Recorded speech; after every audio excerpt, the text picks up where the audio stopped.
everyone, it's Marky. I wanted to just talk about the OXO Tot Grape Cutter. I got this because I have a lot of small children and choking hazards are a huge worry in my household. Me and my husband are both kind of helicopter parents about it.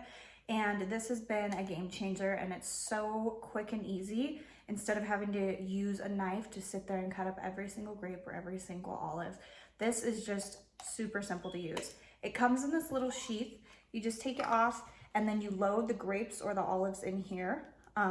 This just has a little plunger. It pushes it down into the blades under here. The blades are stainless steel, so they won't rust. And this is dishwasher safe. I just took it out of the dishwasher, about to use it for my kids to cut up some grapes for them. We have had it for, I would say, about 6 months. Wash it constantly, use it constantly, and it's held up great. So the durability is really awesome. I'm going to show you really quick how easy it is to use, just so you kind of get a visual. And yeah.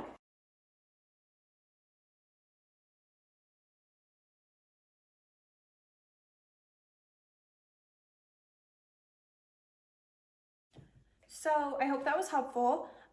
If you're in the market for something like this, if you have small kids, or if you're just wanting to make a quick fruit salad and don't want to have to cut up all the grapes and little cherries or anything round that takes a long time to sit there and cut with a knife, I highly recommend you look into this product, and I hope this helped. Thank you.